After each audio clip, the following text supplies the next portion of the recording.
Yeah. And then obviously have the funny Oliver guy. They were making so much noise while they were playing in there. Really late.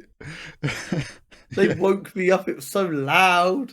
And whereas the viewer just like, oh, that I would be mortified if I was at the table, Man, it's and got a then proper espionage feel to it. yeah, and like I'm stressing about this, even though I'm like, this is episode 2. Of course he's gonna make it back to his room. It's too early for him to get fucking caught yet. Like Foggy, in all of the footage, is only seen in one place ever.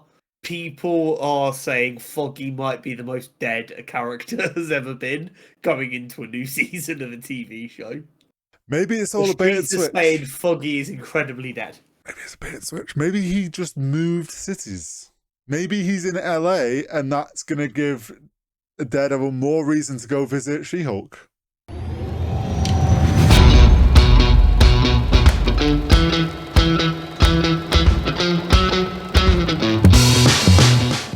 Hello and welcome back to Cutscene Combos. This is episode 151 and we have got so much fun stuff to discuss. Our character profile is on Nico Minoru. We've got Invincible, episode 4? Yep. Episode 5, whichever fucking one it was. Episode 4. We've got Reacher, episodes 1, 2 and 3. Yes. We've got the preview for Daredevil Born Again, or Daredevil Season 4, however you're preferring to refer to it. And as always, we have the Nerd News Network. But for all that good stuff, Horizontal, how's your week been? My week's been pretty good. Obviously, after recording last week, smashed out doing all the podcast stuff as quick as possible so that my Friday was nice and free because it was the new Marvel Rivals season, season 1.5. And then I spent all day fighting people that had never played Tank before to play the thing. The amount of games where halfway through I'd then switched to the thing because whoever tried wanted it, then gave up playing Tank after they were just getting destroyed. But I will say, the update, I mean, for the most part, the update has been great. Like they are smashing it with this game. I know we've all been playing it loads.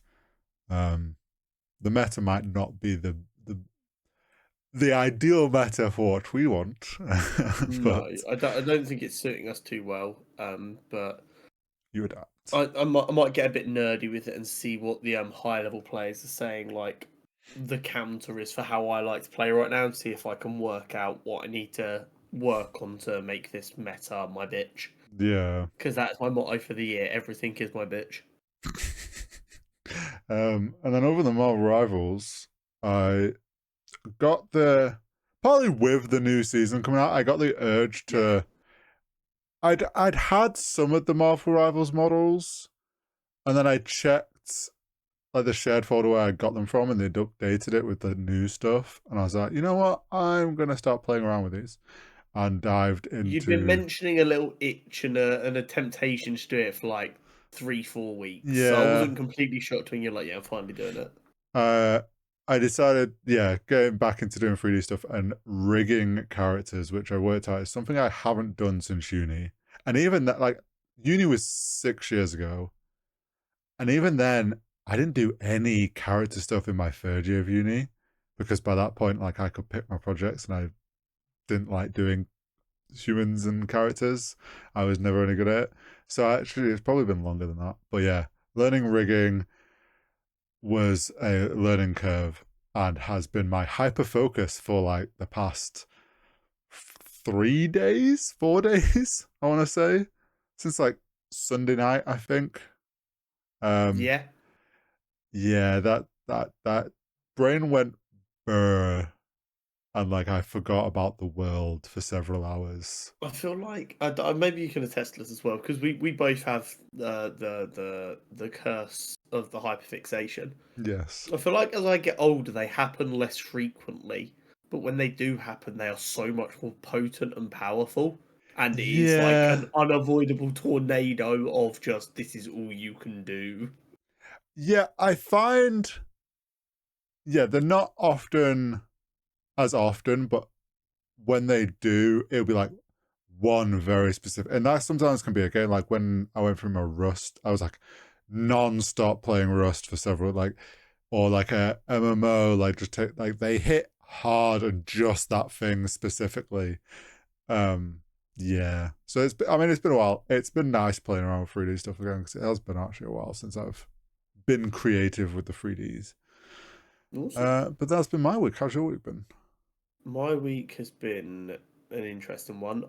You can probably still hear a bit of it. In fact, you definitely will still be able to Yes. hear a bit of it. But on Sunday, I picked up. No, it wasn't as late as Sunday. It was Saturday morning. I started feeling a bit gross.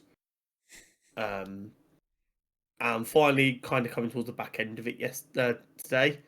Yesterday, Monday, I was a mess. Like, couldn't get anything done. I felt like I was on a different planet. Um, but I'm definitely at the back end of it now, feeling a lot better. But the annoying thing was because I felt rough and like my voice was struggling for most of the weekend. Hmm. I'm a good distance ahead on content, but as we're both aware, you only stay ahead on content when you stay ahead on Yeah. content. So not getting to do any voiceovers, which is like all I need at the minute to like get like another 6 videos properly rolling, is I'm just like, right, so I've just lost the weekend essentially, where I could have got myself sorted for knows how long, and now I'm just stuck with no ability to get anything done. It's rough. But I'm feeling better now, so hopefully we can have a That's nice good. productive weekend this weekend. Yeah, that was a rough one. But other than that, not been too bad. We're what, week 2 of the diet now. We've done our first weigh in, and that was a success. It was nice to see like an instant Hmm. work. Who knew when you don't eat like some of the stuff I discovered that was like that I enjoyed that was like much worse calories than even I considered they were is ridiculous. But we've found some genuinely phenomenal alternatives that allow me to have my lunch and dinner. I've never been a breakfast person. Have a snack when I get in and I do some bits before dinner, and then have a snack after I finish streaming or recording, and still be below my calorie target to be in a good deficit. I'm like, okay, sweet. It's just don't have that. Like during the American football season on a Sunday, Yes. right? I would have dinner, Hmm. and then I would sit down on the sofa and not move. Like realistically, the fewest physical calories you can burn in a like 4 hour period is just Uh-huh. sat on the couch watching TV. And in that time, after having already ate dinner, I would go through a packet of like Pringles. Oh, I'd full go through an tube. entire yeah. Madman. I'd go through an entire packet of biscuits, like digested biscuits. I'd do an entire bag of Haribos, and like doing rough maths, that's like around 2,000 calories just Yeah. then, Yeah. as well as already having had lunch and dinner that day. And that, or I wouldn't even be like, oh my god, I've eaten so much I can't move, because that I would do that every Sunday for a 20-week NFL season, like it was nothing. So like, it's become very apparent very quickly how I got to the weight I got to. But the problem was for 3 years in the middle of puberty when you're burning a lot of calories just Hmm. by being a teenager who's growing, I was also doing a lot of physical exercise legitimately 6 or 7 days a week. So I was eating all that crap, but there was no amount of food I could eat at that time to Hmm. put weight on because I was just so active. And you don't lose eating habits like that very quickly. Yeah, that's what happened to me in a way. It's like when I was used to go to the gym regularly, I knew I could kind of get away with snacking on stuff or eating, not being super strict, and I would easily maintain. Like it was never an issue. If I wanted to be really strict on my food, then I knew it would work and stuff. But then when you still go to the gym, but you carry on eating the same, and in some cases worse at times, I'm like, oh, that's why it all then started to pile on again. Yeah. Yeah, and it Um, can happen so quickly you don't even fucking realise it. But I mean, we're in a good deficit at the minute. I'm feeling good as well, which is the big thing. hmm, Like I'm not like at no point have I gone, oh god, this is difficult. So I know I'm not like overdoing it too much. I'm like, I'm just getting through. I've already found like them foods that are not that calorifically dense, so I can have a decent amount of them, and they're not just like adding loads of calories into my intake. So I mean, it's pretty good. We're doing our walks. We did a pretty light walk, like on terrain, not on the treadmill on Saturday, just to try and get a vibe of like how we're doing. And without really breaking a sweat, we managed to do 4Ks at a 10-minute pace, which isn't rapid, it is walking pace, but that was easy.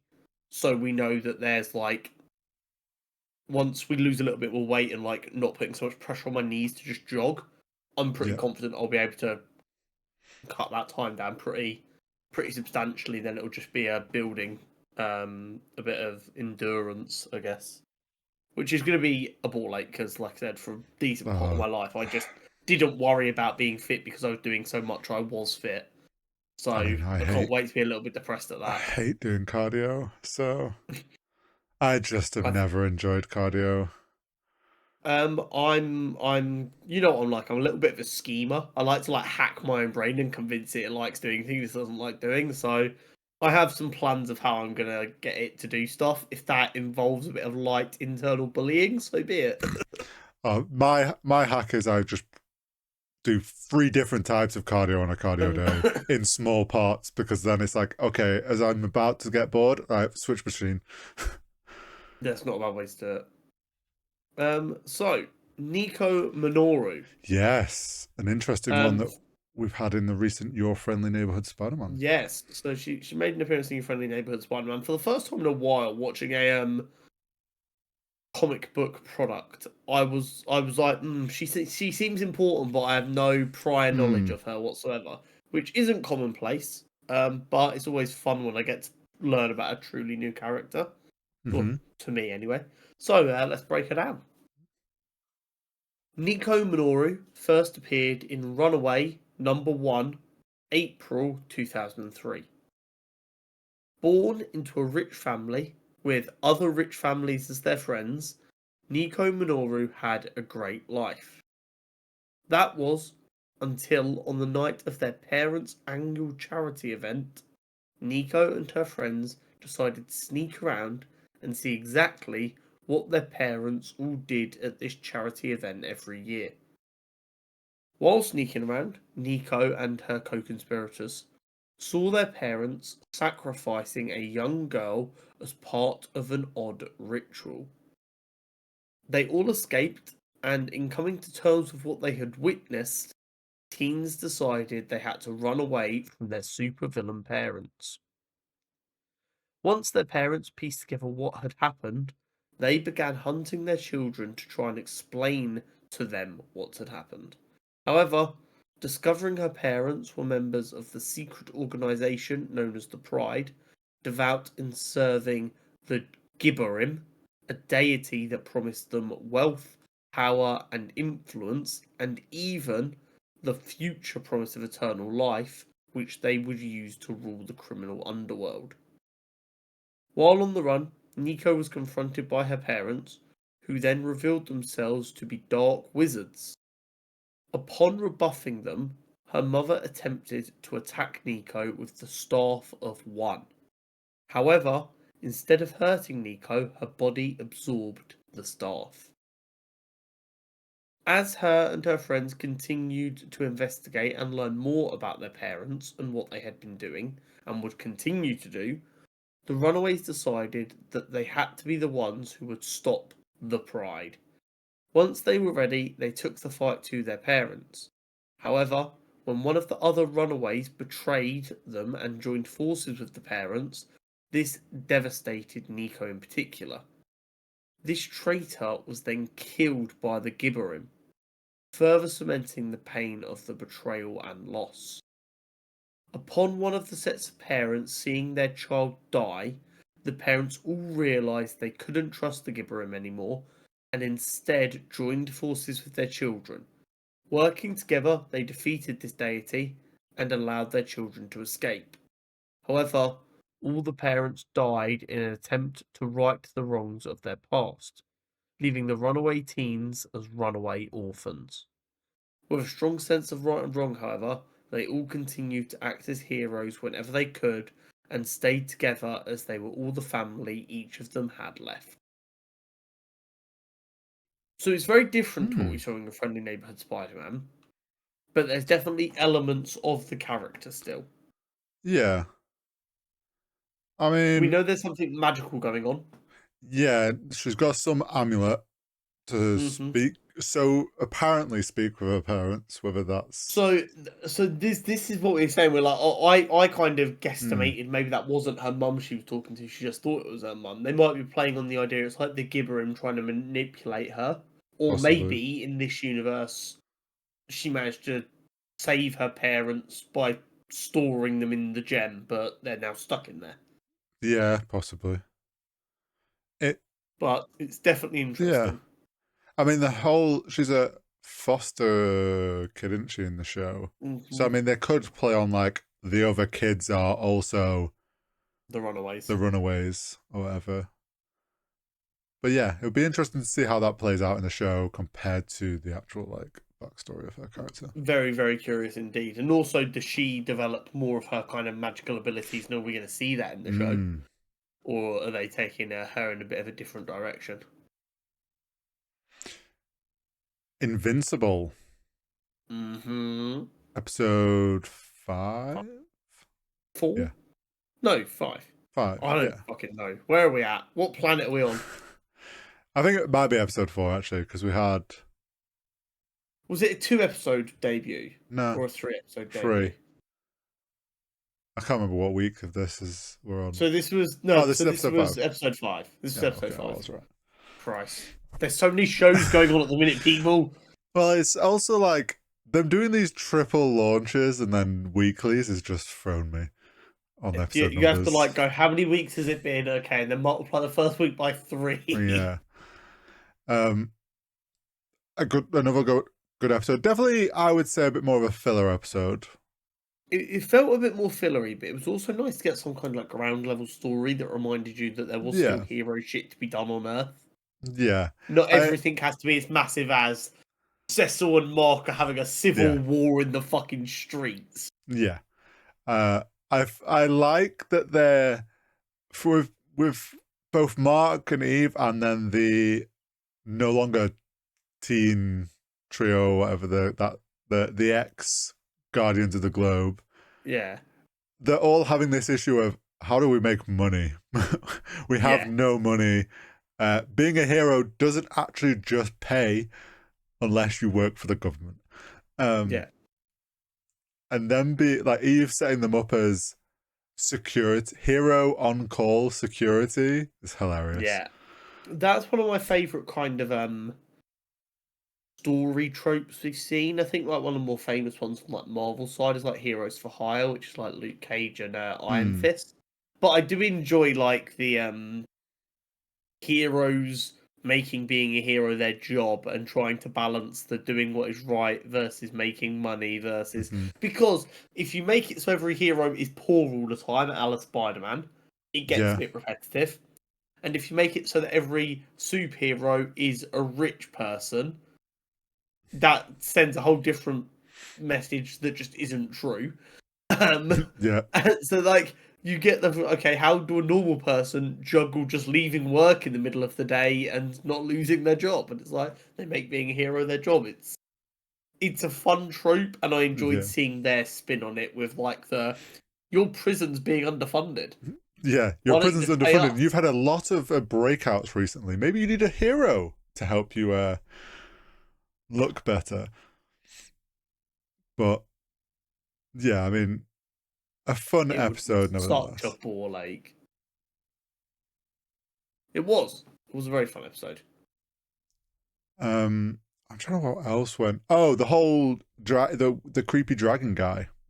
Yeah. So I can't remember was it episode 3 or episode 2 we had our first encounter with like the order of the season, where Yes. one of the heads of the order from like China direction, um, basically went, "My assassin's in your prison. You have to break him out." And Yeah. that's kind of what this episode was Multiple. all about. Yeah, this episode was all about Titan trying to work out Mm. if he could, how he could. He doesn't want to be under their thumb. How does Yeah. he make this work? And we ended up getting a very traditional kind of like kaiju fight, which was kind of cool. Yes. Uh, they ended up fighting this old guy in his dragon spirit form. Yes, which I think again it's like really cool that he just like the dragon's inside his body and it like leaves his body vulnerable, so he has this massive Yeah. bodyguard. And the bodyguard isn't because he needs protection as such, because he can be a dragon. No. It's so there's someone to protect the body while the dragon's fucking stuff up. Yeah. I also enjoyed that this was like when him and the dragon and Mark are fighting, and it's like, yeah, you might be a Viltrumite and might be like the strongest being on Earth, but I'm essentially a god.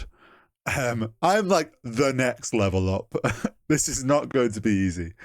Because obviously at this point we're starting to see Mark get stronger. So then it's getting to the point of we are seeing, oh no, nothing on Earth's going to be able to stop Mark. Like he is beating everything. So how do you raise the stakes on that? Well, you make him fight a god. Yeah, and I think we saw part of it as well with the again. I know it's become almost a running theme. I wonder why. The kind of moral implication of what he's doing. Does he side with Yes. Titan, or does he not side with a criminal who already tricked him in the past, back in season 1, Mm-hmm. knowing that it might put a child in harm and maybe lead to someone worse than Titan being in power? And do you just accept the lesser of two evils, or do you just go, I'm not getting involved, I will fight whoever's committing crime currently? Yeah, this season seems to be all about the moral dilemmas. Hmm. Proper ethical conundrums every week, which is just the best Yeah, kind. which I'm totally in for with this season if that is like the overarching theme throughout of like Mark trying to figure out what is doing the right thing and what is actually doing the wrong thing. But yeah, this Also, go on. well, Oh, I was gonna say that this idea that he has to protect the prison, but he doesn't want to do it just because this bad guy told him, but it is the right thing to do. But like trying to find where that line is of, no, I'm doing this because I should be doing this, not because you've hired me to do this, yeah. even though it helps the same thing. The familial household woes continue Yes. over a funny breakfast, which cracked me up. Yeah, that was The hilarious. oh, we set an extra place here. I had a feeling you might be stopping by. Like, she did a great job, and obviously it was like referenced again later in the episode. But she did a great job of just letting them think they got away with it. And Yeah. then obviously have the funny Oliver guy. They were making so much noise while they were playing in there. Really late. They Yeah. woke me up. It was so loud. And whereas the viewer just like, oh, that I would be mortified if I was at the I'm table mad. and Just dreadful, dreadful stuff. I'd just be like, right, breakfast is over. See you later. We're going. And then obviously later on in the episode when Mark confirms that no, they're not going to move out. He's going to Yes. stay at home and blah, blah, blah, blah. And then she tries to be the supportive mom. She's like, I know you guys are having sex and it's okay. No, we don't And need to talk about this. he uses speech to clean everything up and goes, he's like, good night. Yeah. He's like, well, yeah, no, this conversation's over. It's like still typical teenager. And then also during all that home stuff, Oliver stuck out. Yes, that was amazing. And like, because the tension is so high, right? You just think he's about to rip someone in Oh yeah, half or I something. was so ready for him to just destroy those bullies, and it'd be like, oh, this is the first step of over the line. But instead, he Pants just them. he just pants them, and I'm like, oh, maybe we're being too harsh. Maybe Oliver isn't actually going to crack and go I evil feel like we think. I feel like that's going to be like a lot of the overarching story of Oliver. It's going to be like, is he more Mm, like Mark or is he more like Nolan? And yeah, where does he end up on that scale if we assume they're the two extremes? Or is he yeah. more extreme than one or the other and we find out that it could be worse? I I think it's gonna be they're gonna do this where I fear they're gonna lull us into like a false sense of, oh, this like tension keeps happening, and then no, like, and Mark's gonna relax as well and be like, oh, he is just a kid. He is learning what's right and wrong. Like he knows he's not our dad. Like I need to stop treating him like he is going to become our dad. and then Oliver's going to do something where he crosses the line, and it's going to Someone's be gonna then, steal a burger from fucking the burger shop, and these guys just rip him in half. Yeah. oh yes, and then Mark's going to deal with the whole. I've done wrong here. I should have been more careful with him, and then he's going to really. Then it's going to be an internal fight of like, shit. I let off thinking it was fine, but it wasn't. Like, again, the moral questions. But we'll have to wait and see with Oliver. Yes, absolutely.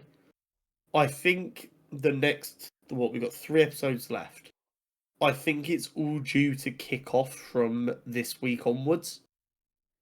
Okay. I think we're supposed to have three pretty intense episodes to finish off the season. Okay. Based on what I'm hearing. Apparently, this next episode is, according to people who've seen it early, as people always do, Mm-hmm. it might be one of the best episodes of the show. Full stop. So that'll be an exciting one to see, and then find out what exactly what's going to go down? has happened. Yeah, it's always exciting when you hear the next episode. By the way, is the one. I'm always curious as to whether that's going to end up being able to live up to the expectations I build for it in my head.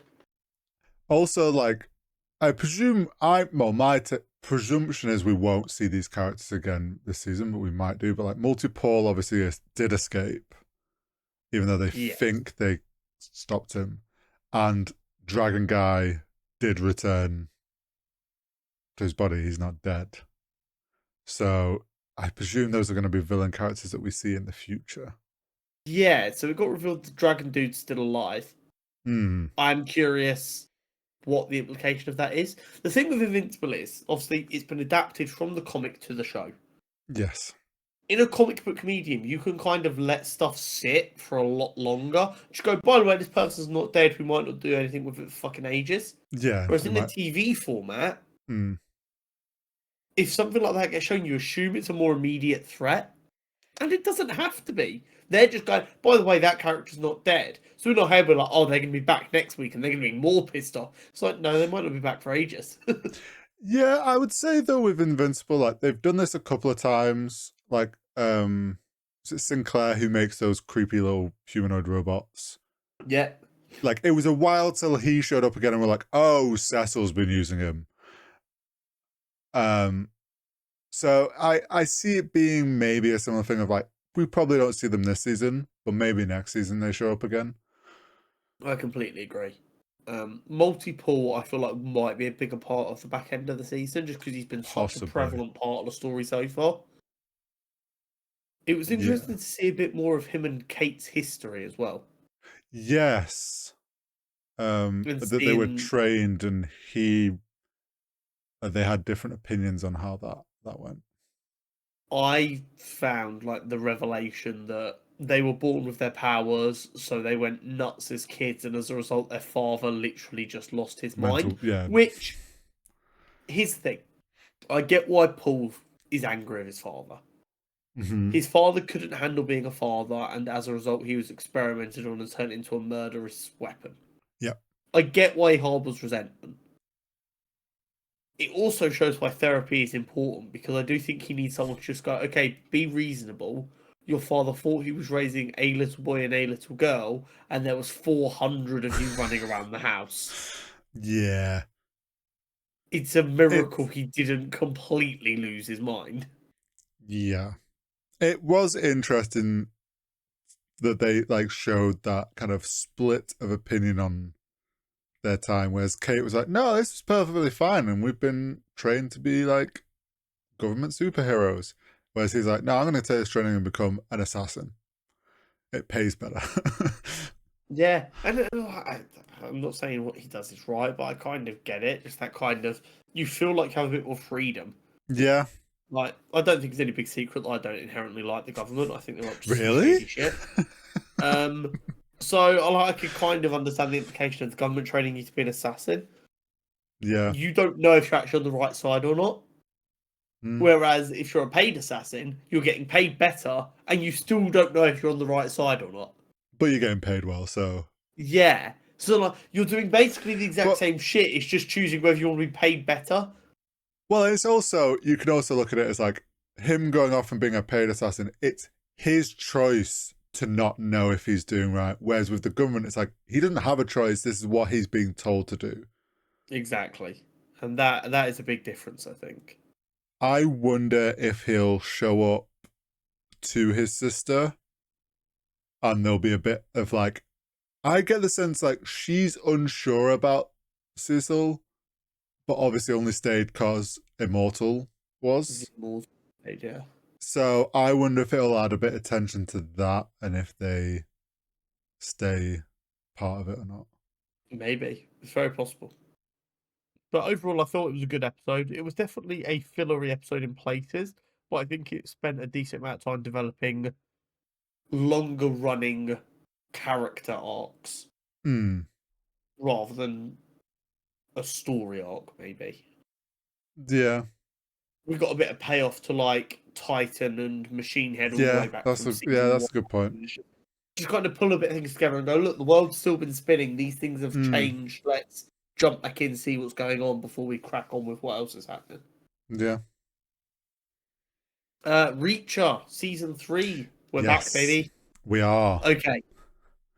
Were you also huffing copium for them first 20 minutes of episode 1, trying to work out if Reacher had actually just killed a cop? So yeah, this is like the opening bit. I was like, oh, this is standard Reacher. He's right place, wrong time. Yeah. He spotted shit going down. He shoots a cop, and I was like, even for Reacher, that felt a little off. But I'm like, also though, I did the exact same thing. I paused it. I was like, there is no way Reacher is just firing willy-nilly at someone coming around a corner. He doesn't do that. He doesn't fuck up like that. That's not a mistake he makes. I was like, that's a bit off for Reacher. But then at the same time, like, I can sort of, like, after what we've had the last 2 seasons, I could understand him now being a little bit more on edge after the recent situations. I get it, but like, it's nice to know that they did such a good job selling the idea of, oh, did he actually just do that or not? And also your instinctiveness, having watched Reacher for 2 seasons ago, he doesn't kill anyone he doesn't mean to. He doesn't accidentally kill people. That's not how he runs. Yeah, and then like, but then it throws you off more because obviously the situation feels like very legit. And then the whole, and it like, runs for so long as well, getting more serious. Yeah, and then like the cops chasing him, he breaks and he's like, "Oh, I slowed them down enough so they wouldn't have injured themselves." I'm like, "Oh, that's a Reacher thing to do." Then he's like, doesn't want anything to do with this kid. He's like, "Right, just get his dad to pick you up, whatever." For this all to then, like, he ends up at this rich guy's place. And like all the things this kid is saying are like, he's a rug salesman. I'm like, this is sus as fuck. This dad is not a rug salesman if his kid's being kidnapped and tortured. What the fuck has Reacher got himself into this time? And like, you're like, oh, Reacher realizes. I'm like, he doesn't want to be dealing with this. So at this point, my prediction was going to be kind of knowing that season 3 was him dealing with like the police a little bit. I thought he was going to drop the kid off. They were going to go, thank you very much. He was going to leave. Then the police were going to catch up with him. They're going to go, we're going to charge you with murder unless you help us catch this dude. You're going in undercover.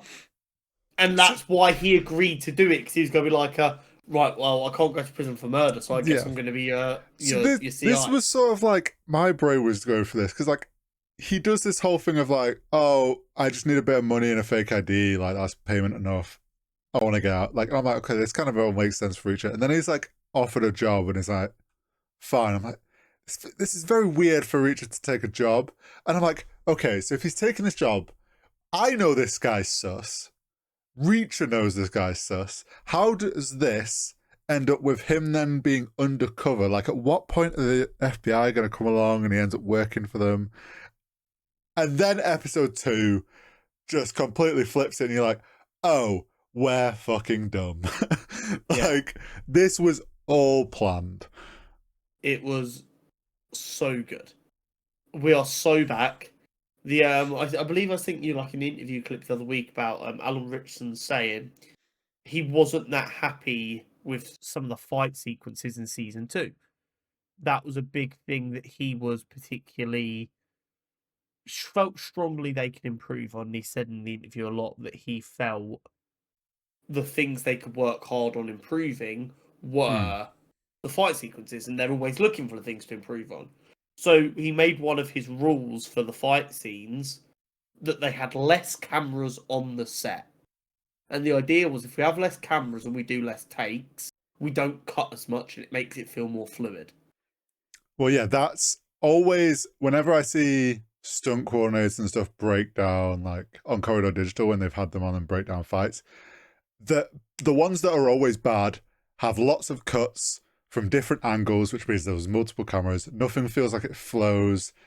Like they cut between the action rather than like holding on the action. And hearing that interview where he's explaining stuff, I'm like, oh, he understands like what makes a good fight sequence. And I'm glad to hear. Cares as well. I'm glad that like for an action film, he is putting that at the correct value of like this is important to get right. Well, action show, action film.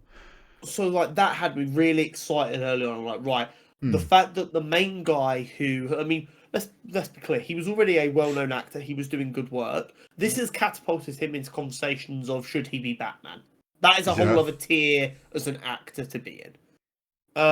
To hear that he's still like, no, we're improving, we want to get better. Anything we can make better, I want to make better. I want this to be the best damn show on TV. I love that mentality so much, and it's part of the reason I'm enjoying the show. You can feel they care, and I think it really comes across in some of the action sequences in these first 3 episodes. Yeah, but I don't know if this like was part of that same conversation or it was just the way they decided to write it. When he kills Angel in episode 2. yes, And he pulls it, he goes bang, and he slams his head on the desk. I know a man has just died, so I know that it's like supposed to be a pretty intense moment. But having watched a lot of shows like this, and let me be clear, this is just about TV shows. I would not react like this in real life. I don't have that big a reaction when someone dies in a show, especially the bad guy. I'm like, oh, okay, cool, they're dead. Because it's not that big a deal. And a lot of shows don't like put a lot of weight on a death. yes. They're like, the way that kind of was such an instantaneous moment, and they slumped off the desk, I'm like, for the first time in a while, just a bad guy getting killed was like oh shit.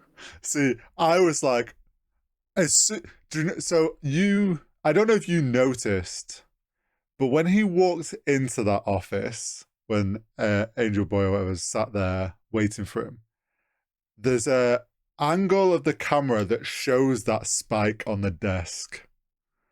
And I'm like, my brain went, that's like, noticed that, which was obviously on purpose. Like they purposefully showed you that was there. And as soon as like then it kicked off and he slammed his head, I was like, he's just slammed that straight on the spike. And then obviously he flops, and I'm like, well, you fucked up there, Reacher. Like it wasn't and necessarily the brutality like of like folding him to put him under the desk as well. I saw that coming when he was struggling. I was like, he's about to break his leg because he's done that before. But it's the Foley artist on that. Yeah, they don't hold back. Diabolical. I was like, oh. This is like the fights, and then this show has had me so fucking stressed on every nighttime period, because here's the thing. We now know, like in by episode 2, we've had like the setup of this is him undercover. We know he's undercover with dodgy people. He's being locked in his room, at least for the first night. And it's like, everyone knows shit's going to go wrong if he gets caught snooping around. And like that first night, I'm like, can you please tell me he gets back to the room? Like this is cutting it fine. Like it's got a proper espionage feel to it. Yeah, and like I'm stressing about this, even though I'm like, this is episode 2. Of course he's going to make it back to his room. It's too early for him to get fucking caught yet. Like, it would make no sense if he's already fucking up. But like, and then with the whole killing Angel Boy, and I'm like, that's the fucking body he's going to go deal with. Like, surely someone's going to find that. Like, I was like, okay, he's going to call the FBI woman, tell her to go clean it up. Was not expecting another nighttime scenario where he swims off the property. And again, when he's swimming back, I'm stressed that he's going to get back to his room in time. Which is like So intense. part of the point of this show, but yeah, the few action moments we've had already, I'm just like, oh, this is so good. It's been a lot more espionage, and Yes. as you know, huge fucking James Bond lover, one of my Mm. favorite franchises. So getting a TV show that has that kind of real tension, like you're saying, there are moments where like, oh fuck, is he about to get caught? Oh no, no, no, no, no. It's so nice because it's proper thrilling TV, Yes. and they're all of the acting in this show so far has been phenomenal. Oh yeah, 100%. I'm loving the little dynamic between him and the FBI woman. Like their little Yes. back and forth's been funny. And straight away, when they started having that, when he first met, I was like, they're gonna fuck. Like we've seen it in the past 2 seasons. I know where this is going. And that again, James Bond-esque. In my head, I'm like, classic James Bond move. Yeah. It was also cool to see Neegly, our girl Yes. Neegs. And already she's clocked. I was like, she's gonna figure out what you're not telling her. Like she's worked in the what. Like she's gonna She's too good. Yeah, she's gonna work this out. And then obviously she does, and he cuts her off. She's showing up. Either she shows up, Absolutely. or like he calls her enough times. It's like, okay, I need your help actually. Yeah, it's not going to be long before she shows up to help out something for sure. This whole the reveal that the dad isn't actually in charge and is under this thing. Are you like me right now, where you're like, Reacher hasn't worked out that the boss is the guy he's looking for? Yeah, it's an interesting one for sure. I don't know if he's completely worked it out or if he's just trying to 100% confirm that. Or he's just like, oh, Quinn is Quinn. I need to work out where Quinn fits into this. Yeah, I think he's still trying to work out where Quinn fits in. But then the FBI woman photographed. Doesn't really know about Quinn. She just thinks that's... Yeah, well, they saw the file about him because of what Reacher told them. Yeah. And then it's like, she's taking pictures of, oh, that's Sinclair or whatever. And I'm like, you're not clicking that that's also the person Reacher's after? Like, come on. So I think there's going to be this moment of like, oh, fuck, this is the person, like, actually, he's the one in charge. The reveal that the kidnapping was his dad's boss, and that, like you said, he wasn't like actually a criminal. They just and it's not an actually like insanely uncommon thing, like in the more real world, of someone getting forced into it through fear, and then once they're involved, they can't just not be involved anymore because they have committed crimes, so they just kind of stay involved. Yeah, it's that reveal. Yeah, it was that reveal of his dad was legitimate business, but was also, as all rich business people, was bending the rules in his favor. The wrong people find out about that because he boasted a bit too much about it, then have now used him for their own gain, and he's, like you say, he's stuck under their thumb, and because of the things he's done, that he knows it'll just all get pinned on him if he tries to do anything. Exactly. I reckon Reacher, when all this like comes to a head at the end of the season, I imagine Reacher's gonna make an effort to save that kid because he knows the kid's just stuck in this situation. Like, it's not his fault. Do you think it could be one of them? How'd you call it? The kid is actually in on it type beats. Like the kid got turned into one of the associates while he was being tortured or whatever. I think that could be an interesting twist. Because Reach wouldn't see it coming as well. I don't think so. The kid comes across as very much wants to clearly escape. I think more likely is going to happen. Kid's going to die, and that's going to upset Reacher. Oh, the blood rampage at the end of this season is going to be a sight. Yeah, we know this is going to end up in a massive gunfight.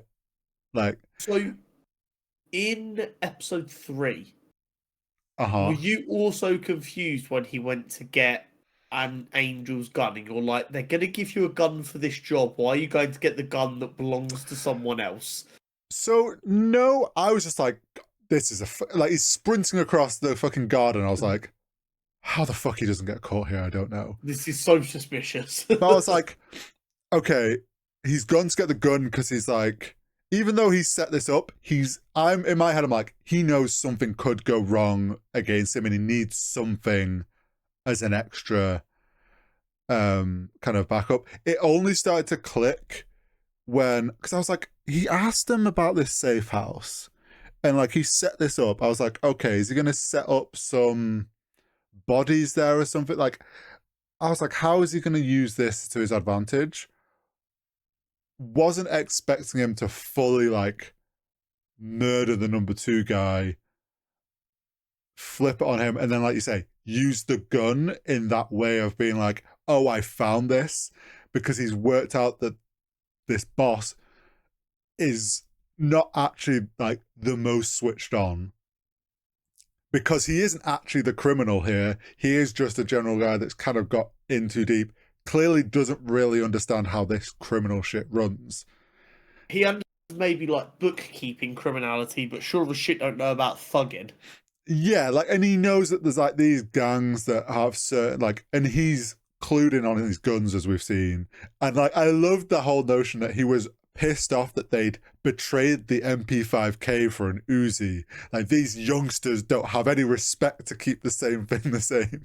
But yeah, the whole play to use that gun and pin and get any suspicion away from him was so smart. Absolutely. The FBI agent lady is a bit concerning to me though. She's already beaten the fuck out of a prisoner. Yeah. And she's very not too worried about the fact that Reacher has already killed 2 people. That is very much not okay as a fucking undercover police officer. So here's my theory, is that she talked about this girl as being like, oh, it's the best PI that I've flipped, and like, she's amazing, and she very clearly gained a very strong connection to this girl. I wonder if she's not fully telling the truth there, and maybe like there is actually some relation there. Oh, is that what you think it might be? And like this, and you've also got to remember, they're doing this off the books. So she's going to be a bit more relaxed on the rules because they're off the books, and she's happy to be blurring these lines because she's determined to get this girl back. Like, I think there's such a strong want to save this girl because she clearly means a lot, that she doesn't care that Reachers kill people. Also, I think it's a bit of play on the FBI, like, do such shit and they don't care. Like, it's kind of expected. Interesting. That's an interesting way to look at it. I'm curious to see if you're right there. But it's definitely a bit sus, and I'm definitely a little bit worried about her maybe. She's willing to cross the lines. Not as clean as you might think. And I think the other two are like, the older guy is trying to keep her in check. I think there's just a bit more of an emotional connection to this girl than she's letting on. That is why she's willing to push it like this. I wonder if it's because normally, like, CIs traditionally are like more like scumbags who are probably going to find their way back into prison anyway, so they like don't really care about them as much. Whereas clearly this girl had got off the drugs, she got clean, and she was still happy to be a CI. So she was kind of like, "Fuck, I could have actually, once she got herself clean, got herself sorted, I could have cut her loose because she was now going to be a proper member of society, and she'd have been a million miles away from this and been a functioning member of society instead of now potentially being dead." Yeah, I mean, she's also probably feeling some guilt there for putting her into this situation where, like you say, she could have cut her loose, and like, she's clearly has done plenty of jobs for her. And then she's pushed it too far with sending her in on this one. I want to know if you're kind of same wavelength with me, that this guy and Reacher's like, he's done like whatever shit this guy's done that's pissed Reacher off, it has to be like human trafficking of women, right? I think it is definitely something like that. I think he might have even sexually assaulted a member of Reach's team, like, Yeah, and I think badly that. beat the fuck out of Well, I her. think that was like part of it, and was gonna maybe sell off this person that was in his team, and But obviously yeah, it sounds that's like we're going to be like cheering for Reacher to beat this guy to death in a very brutal way, because it yeah. sounds like this Well, guy's an absolute this piece of sounds like shit. this guy already was beaten to death by Reacher. Not that Reacher Yeah, admitted that, and was shot in the head. But when like they're reading the file, the Cold War, and Reacher, then it clicks and Reacher's head is like, fucking hypothermia saved him, and you can see that he's like pissed off at himself that he essentially fucked up at killing this like guy. fucking rookie mistake. It's like, fuck, like I should have known. And it's like, fucking, clearly this guy pissed you off. I also enjoyed in like, I think it was episode 1 during the flashback, the the way he dealt with like the pickpocket dude. Oh yeah, the kid gave him Yeah, 100. just is like to show once again that Reacher is about doing the right thing. And Yes. if someone's doing like, it shows that Reacher understands that doing something illegal doesn't make you a bad person, Mm-hmm. just inherently, because how many teenagers are picking marks for the bus because their life's going well?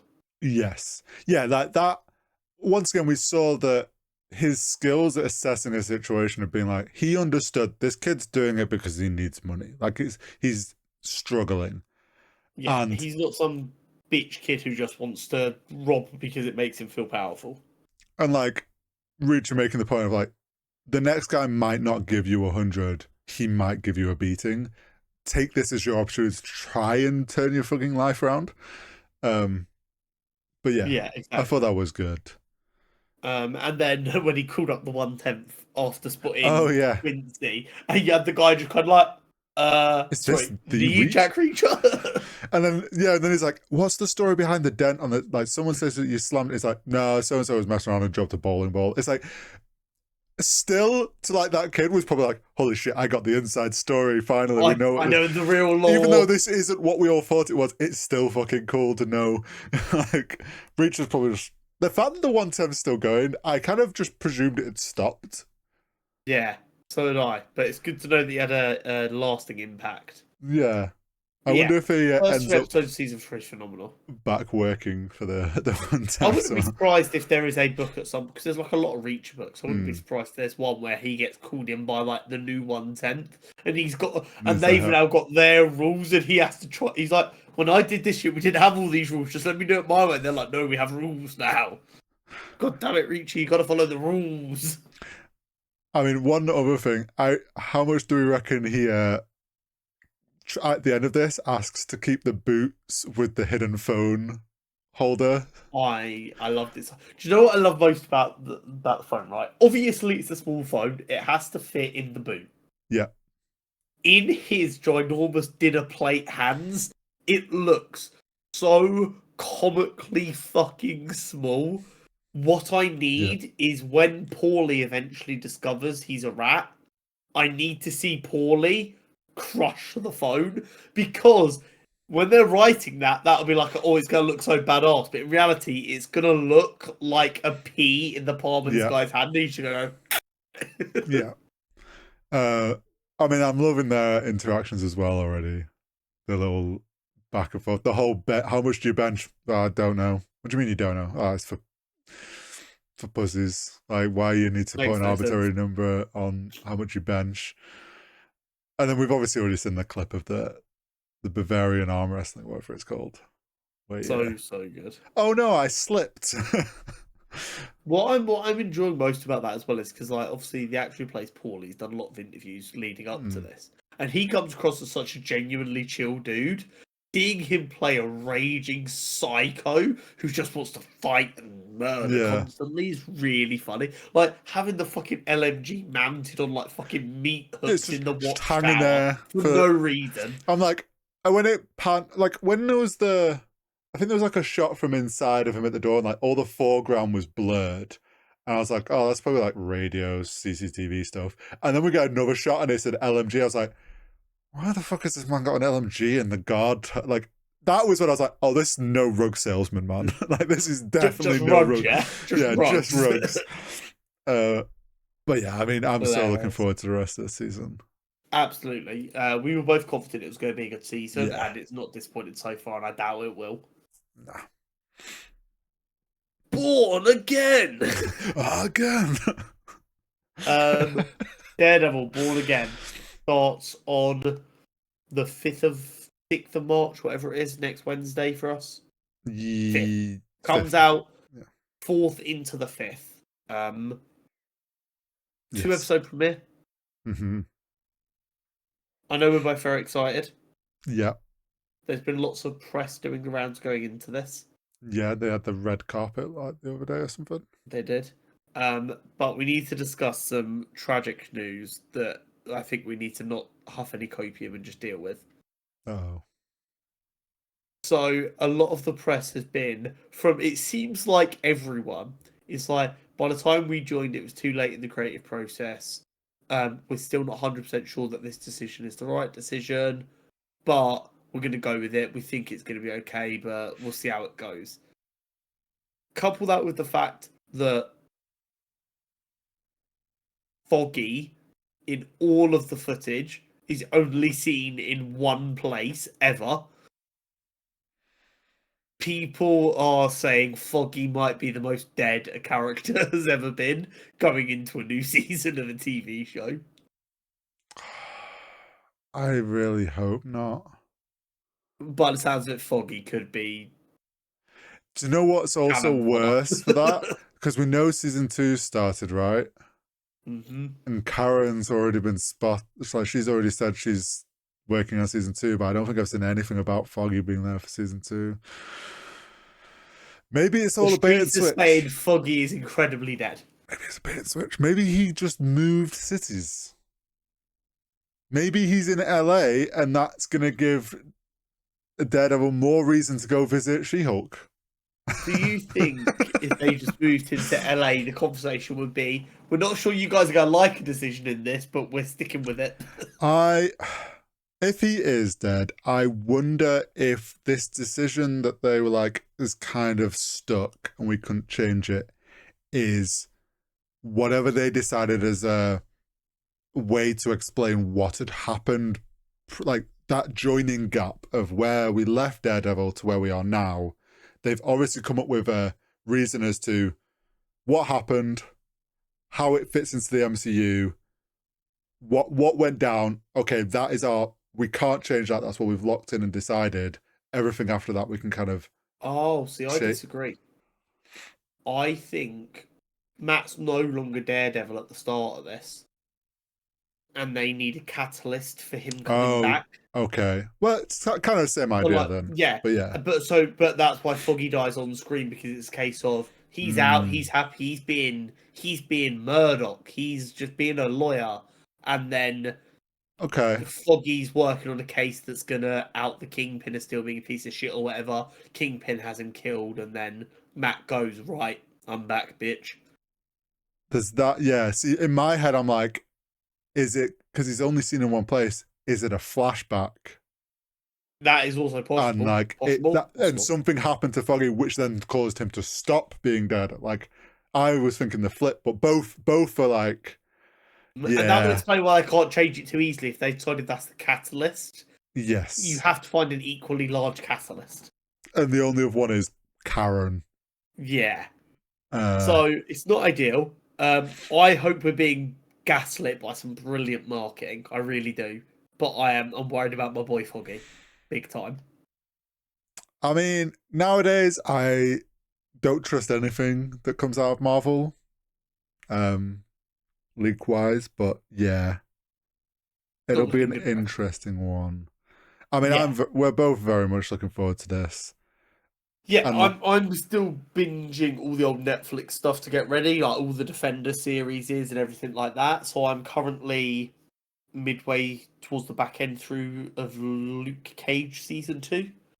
right. So I think next up on my list is Iron Fist season 2, which will be interesting, and then I'm on to Daredevil and Punisher. I'm very excited. It's going to be awesome to have Daredevil back on our screen again, like by Yeah. himself in his show for the first time in like 8 years, not 7 years, something crazy like that.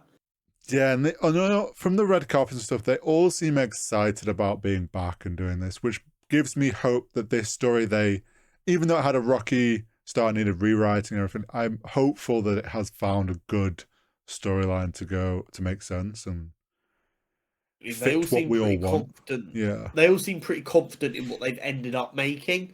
And Yeah. there is also the benefits of everything we loved about Daredevil seems to still be prevalent, Yes.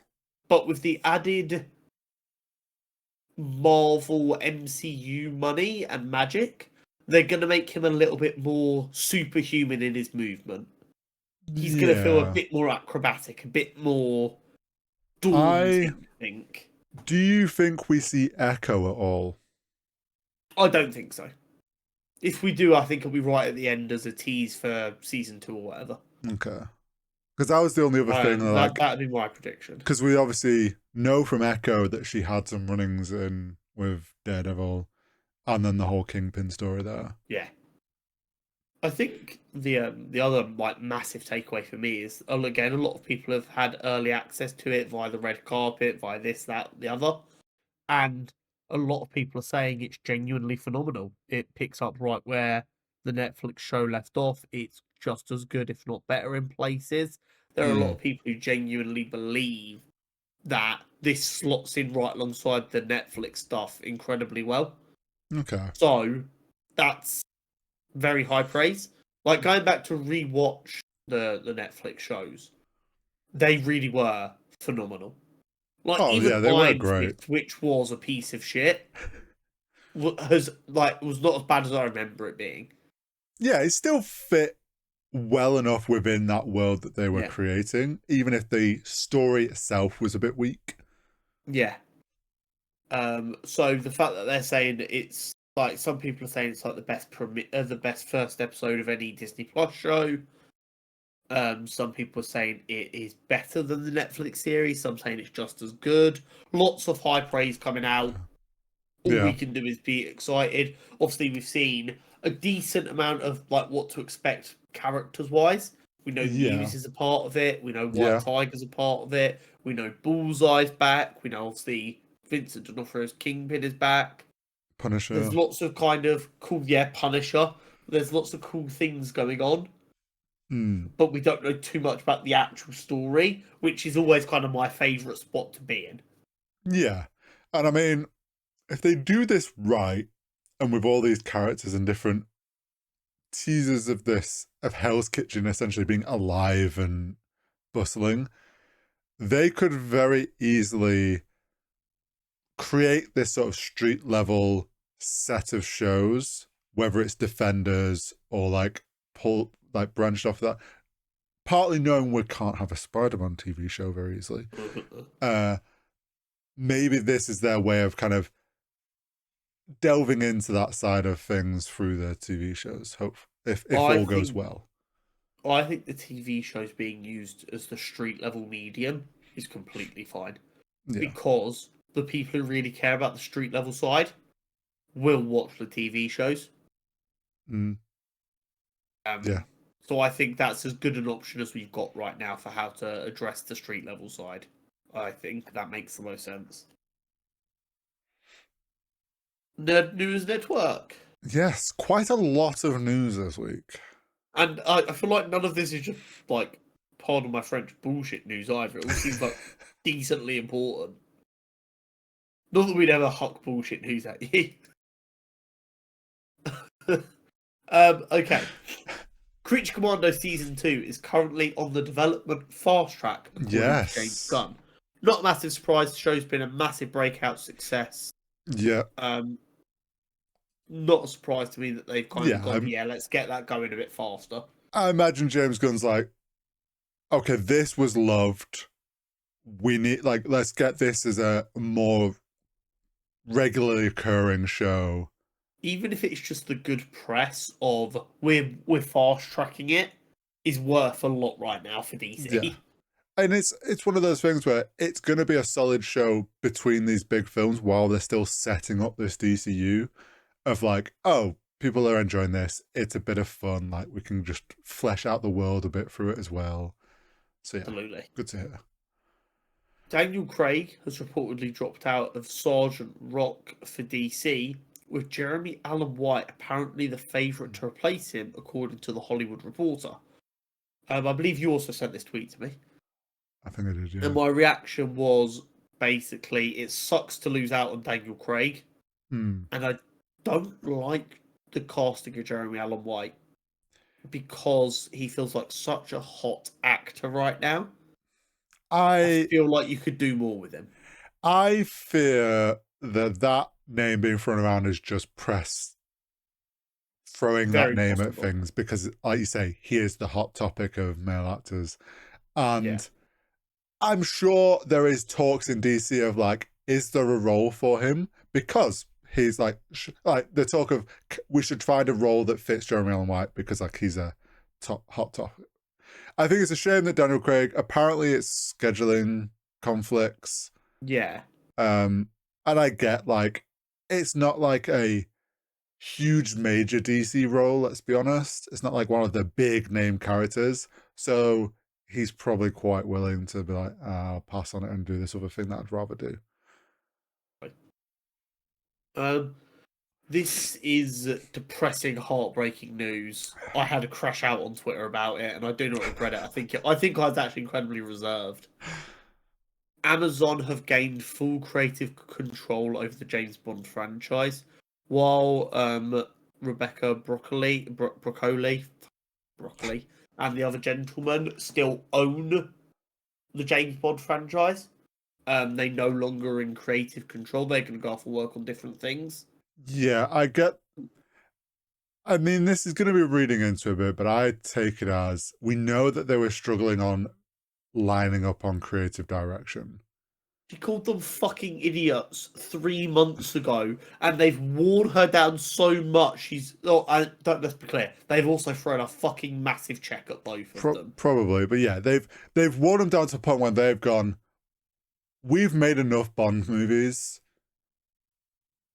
Is it worth this headache of trying to work with Amazon? Actually, they're at their point in career where it's like, I kind of would like to work on other stuff. You know what? I'll take the check and I kind of wash my hands of this. It's not worth the battle to me, which I get. Like, you can be like, it makes sense. Like, who wants to try and battle Amazon on this? Like, I can imagine. Yes, but like, do you reckon there's a job for me in the world of just when people are getting worn down by big corporations in a creative aspect, I will be the guy who just sits there. I will sit opposite Jeff Bezos for 14 hours a day just going, no, fuck you. I will do that. I'll do it for minimum wage. I don't give a fuck. Yeah, it's. I get why they've stepped away from it. Oh, like, I fully get that how draining it must be, like, say, to Amazon to be like, let's do this, let's do this. You're just going, no, that makes no sense. No, that makes no sense. And then they go, here is a check for $10 million. Stop caring. I get how after 2, 3, 4 years, you might just go, yeah, fuck it. I do. Like, I get it. Yeah, and like, they've made so many Bond films. They know that, like, and here's the thing.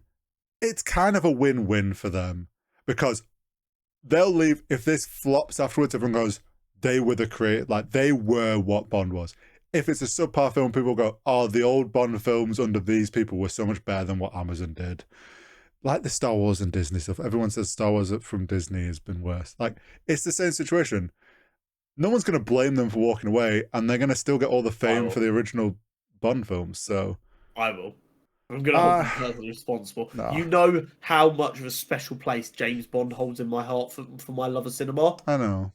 Seeing this British film franchise become bastardized by Hollywood and America, and the 19 billion fucking TV streaming service bullshit spin-offs we're going to get. The fact that Jeff Bezos asks fucking Twitter who should be Bond. That's just a marketing thing. And then I have to spend 24 hours screaming into the fucking void. If you say Henry Cavill, you know nothing. You've done my head in. Let me just be clear. You are probably safe from it being Henry Cavill because he is in full-blown production mode now for his Warhammer 40k project with Amazon. Cool. If they come looking for James Bond, he'll do it. He will. They'll Mandalorian him I in the 40k stuff. I don't know if he does because this is copium, and I like to think that from what we've learned from Henry Cavill of his respect of the media, I wouldn't be surprised if he now realizes at his age and what he is not the best fit right now. He literally did Argyle a year and a half ago. That was his James Bond fucking power trip fantasy bullshit. That was Maybe. I don't know. like, I like also forget think all that. The people who Amazon. think he could be a good James Bond are fucking morons. I watched the 7-minute fucking leaked audition he did. He was dog shit. It was horrific. It boils my blood. I'm never if Henry Cavill gets cast as the new James Bond, I will not be there. I won't put myself through it. Here's the And thing. no one will ever gaslight me into thinking it's good either. I will Amazon blindly hate it. Amazon's hated enough by the world that if this flops even slightly, the British will rip it apart. Like, it's insane. Like, that Amazon have bought so much goodwill on their TV and stuff with me. They have. They're gonna burn it all. They are literally going to burn it all and then some.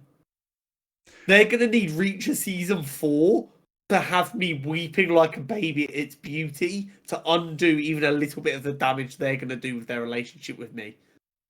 I can't. I could not envision a single world where the James Bond franchise is as good as or better after this.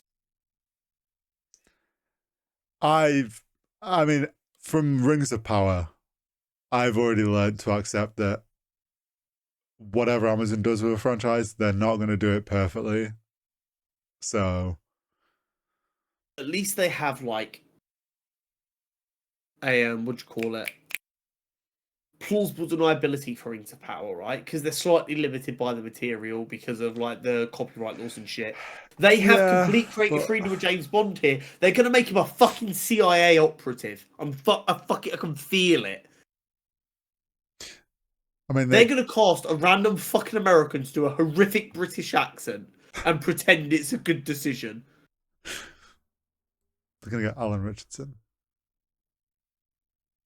Like, even that, I'd be fucking livid. It's just, oh. Hey, you never know. Is nothing sacred.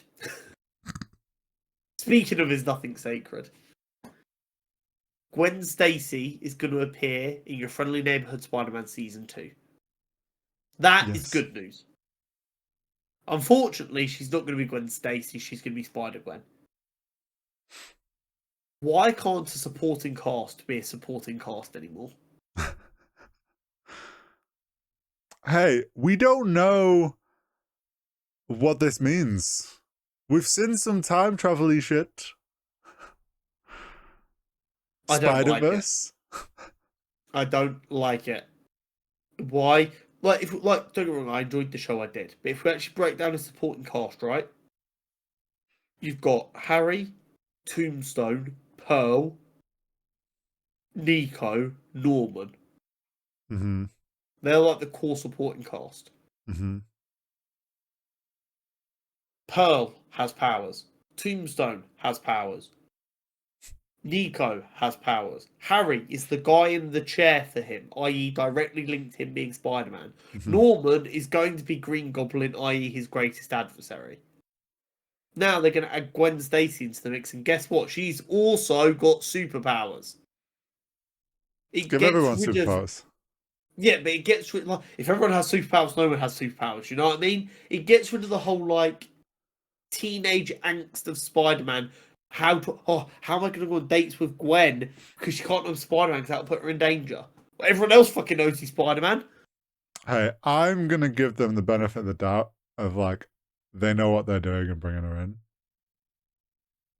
because the show turned out really good. I don't know if season 1 was entertaining enough for me to be okay with that decision. I will be. I think it only works in a multiversal sense where I don't have to think about it too much. But that's probably because the multiverse films have been such a massive success. They're like, oh, Spider-Man, Spider-Man. Dreadful, dreadful stuff. More terrible fucking news. Deadline has reported that Dwayne Johnson has been cast as the lead in Martin Scorsese's new film. I hate to be the person to break the news. Martin Scorsese has officially lost his mind.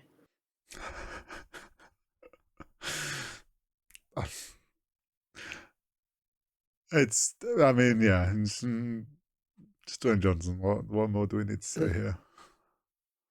How is this happening? What have I done that is so bad that I deserve James Bond to be owned by fucking Jeff Bezos and Dwayne Johnson gets to be the lead of a Martin Scorsese film? What crime did I commit in a previous life to deserve this shit? I can't wait for it to flop and Dwayne Oh, Johnson I'm gonna complain. do numbers as a Dwayne Johnson hater if this film is dreadful. I'm literally gonna find a way to blame every bad thing that's happened in the world on him. Yeah. Martin Scorsese's like literally seen pretty unanimously as like a top 3 director. Yeah. If this film is bad, that falls on the actor's feet more than the director's feet at this What point. if this film is like a meta pokes fun at the sort of character that Dwayne Johnson plays, and he doesn't realize that, but Martin Scorsese is hidden it in there, that this is all just actually a jokey film about how shit of an If actor Martin he is. Scorsese has I might love Martin Scorsese even more if it turns out that this film is like literally a burn film on Dwayne Johnson as a person. Because I love the notion of Martin Scorsese because he loves watching films, watching Dwayne Johnson films, and just going fuck this fucking guy, and he writes an entire film as a massive fuck you to this dude, and then casts him in it. Makes him lose in every fight. That is my only saving grace. There is no way that Martin Scorsese folds to this I have to win bullshit. There is no way. I love if like he records all these fights and like on set, Dwayne wins these fights. And then at the end of the Yeah, it'll filming, be. he's gone. He's like, right, now I've got to film all the ends of these fights with a stand-in actor who looks just off enough that everyone knows it's a stand-in, but like he loses fights just to kind of poke fun at the fact that he can't lose a fight. And in all the fights that he has lost, which is all of them in this film, they had to put a stand-in in. I genuinely, I saw this headline and I spent 5 minutes verifying that it was the right discussing film Twitter account and it wasn't like a really good parody account. I checked it had 2 million followers. I'm like, discussing film has 2 million. I was checking posts. I'm like, fuck, this is legitimate. This is an actual report. What do you mean? I hated it. It made me so angry. It was a really rough couple of days between Amazon on this. Marvel has apparently paused development of 3 TV shows for Disney Plus: the Nova series, Strange Academy series, and Terra Incorporated series, which I don't think we know too much about. I think this is not that big of a surprise. We've No. known they've been working on them for a long time. We also know the plans for the MCU have changed a lot in the Yeah, and last they've few scaled years. back a lot.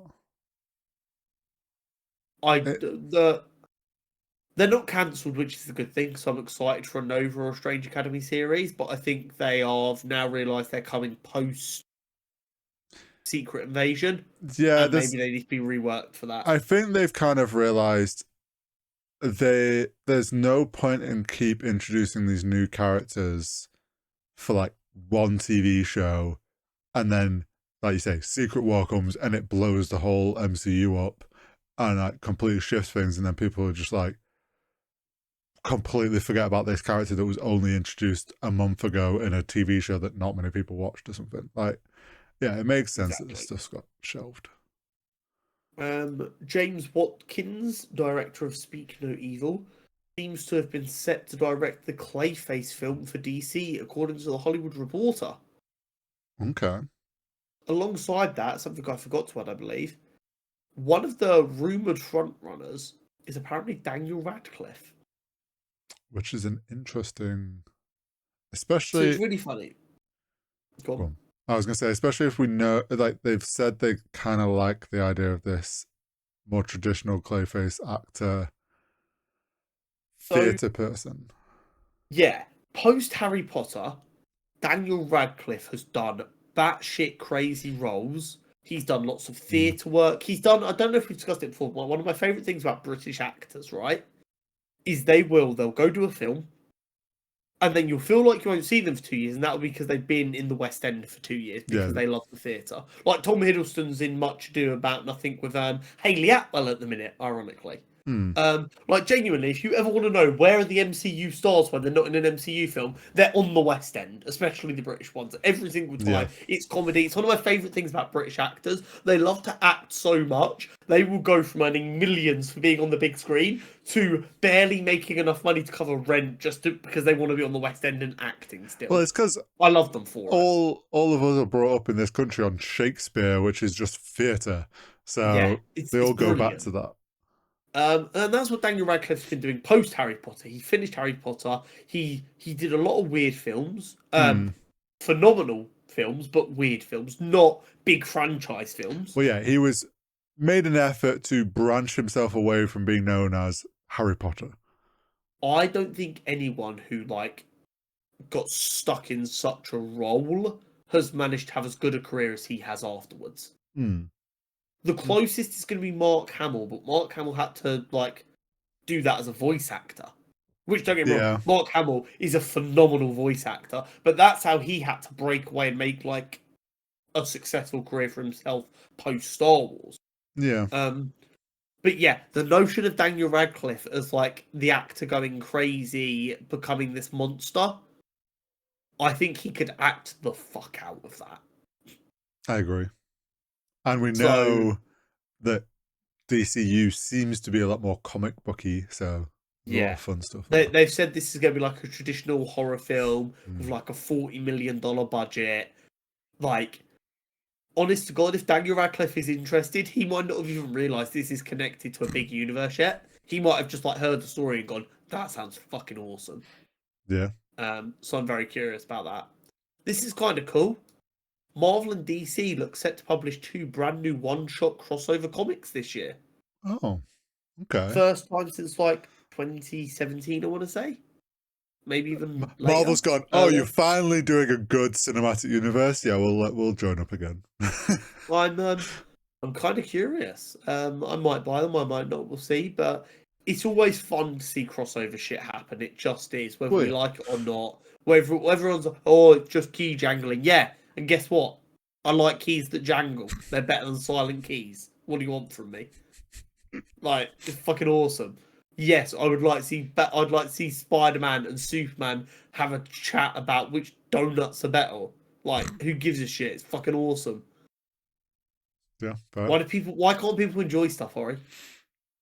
Yeah, like, just enjoy James Bond. I do. I want to.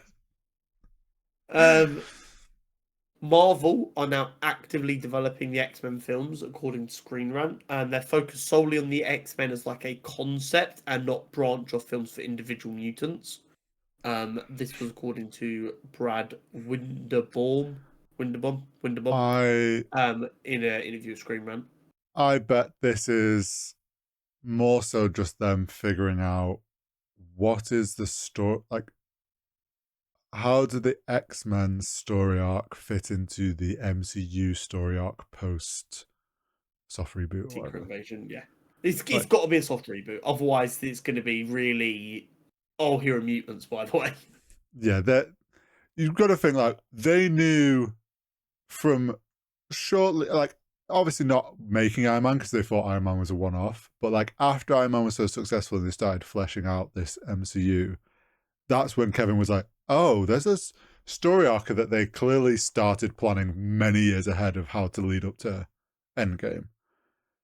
They're going to be doing the same again because that worked last time, and they realized that's what was the core of what worked. So now it's like, how do all these other moving parts now fit into this idea? Mainly the X-Men. We got our Andor season 2 We trailer. did. Very We also got our excited. Andor Season 2 release schedule. We did. Not your favourite style of So, release schedule. I'm not a big believer in binging. I don't like it. What I will concede is I get why they've done it this time. Every 3 episodes, there is a time jump of a year. Yeah. So they're doing 4 weeks of 3 episodes. Mm-hmm. I get, logically, why they think that's a good idea. Counterpoint. In all their marketing for Andor Season 2, they've basically gone, don't worry, this is the good Star Wars show.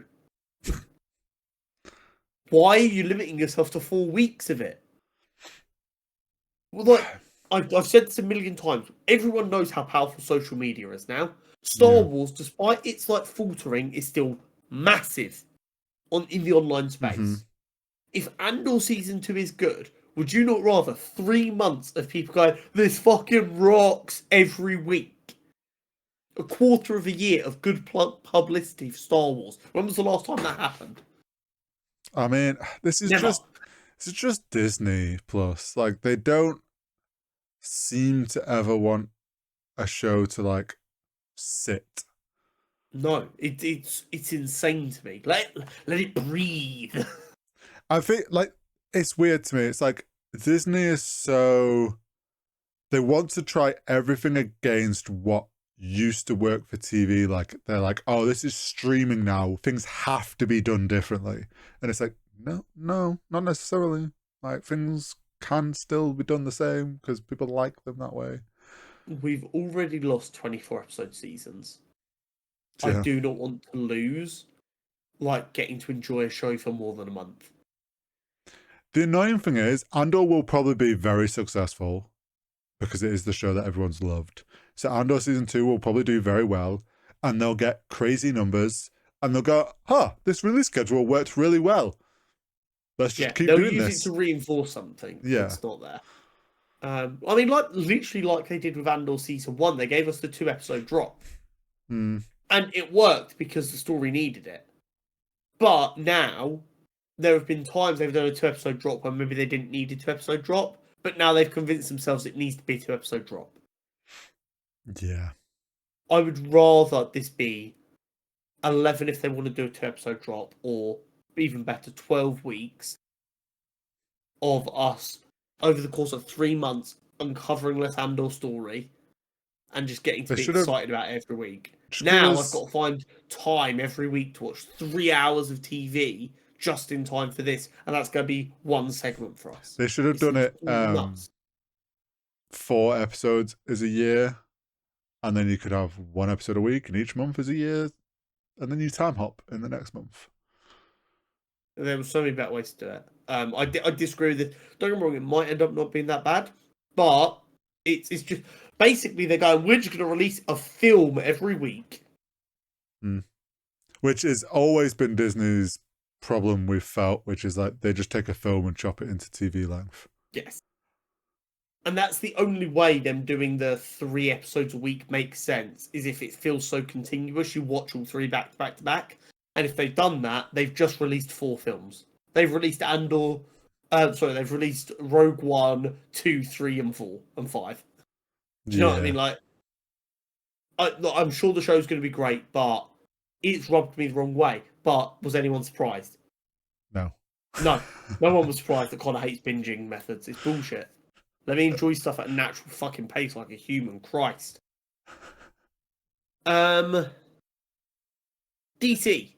announced a bunch of shit. Yeah. I mean, it might not be shit. We'll find out, I guess.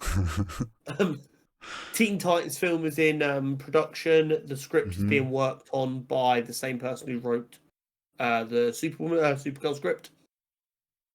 Starfire and Green Lantern are getting animated projects, similar to My Adventures with Superman, which we can't easily watch in the UK because fuck British people, I guess. Yeah. What the Waller TV show, the Booster Gold TV show, and the Authority film are going a bit slowly. They're struggling. They have kind of their own reasons. Booster Gold, which was like the earliest in development, is they almost had a showrunner, but they got cold feet, so now they're still looking for a showrunner. Waller, they've had trouble nailing down some of the scripts, and the Authority has just had a bit of trouble getting the script exactly how they want it. I kind of like their being honest and just going, yeah, we're struggling with these ones, but working on it. I like that.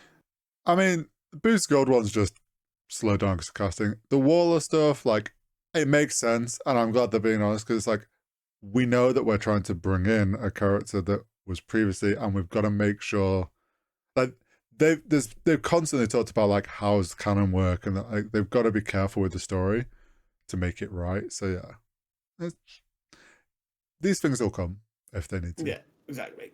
There's I believe it's also an animated project called Superpowers, and apparently it's going to follow like a school for heroes, where Okay, the principal's the Martian Manhunter. so Gen V, Yeah, maybe, kind of. just not as adult. I'm kind of curious about that. It could be fun.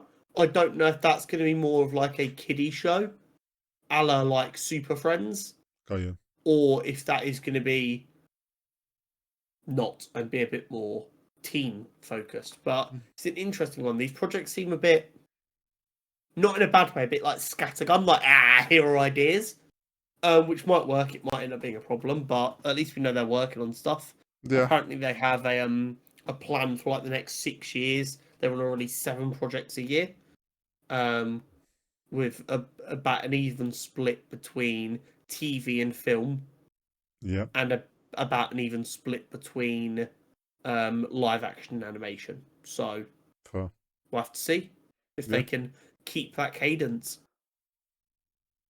Off the back of Daredevil Born Again coming back and season 2 yes. already beginning filming, there are rumours going around that a special presentation is in the works for The Punisher, with John Bernthal set to return, and apparently they're just trying to nail down the story, but it's expected to be a shotgun blast of emotion and revelations. Apparently, he's also going to be helping write it. Yes. I saw that he was an executive producer on it. I didn't see if he was going to be a writer on it I or think. not. But I think he.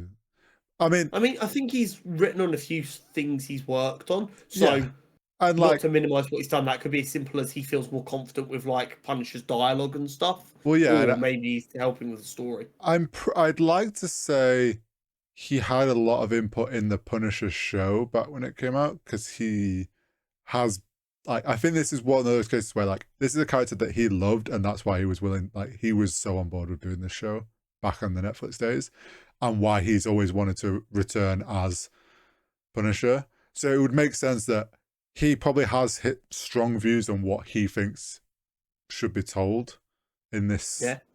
like, kind of, I'm guessing it's probably going to be a story of like what he's done between filling the gap sort of situation. Lucasfilm president Kathleen Kennedy is planning to retire by the end of the year, with Filoni and Feig being seen as two of the front runners by insiders. Rejoice, Star Wars fans. So this is a tricky one. I know a lot of Star Wars fans are very anti Kathleen Kennedy. Yeah. I don't think all of the blame lands at her feet. No, I don't think it does. I think a lot of the blame lands at Disney's feet. Mr. Uh, Iger.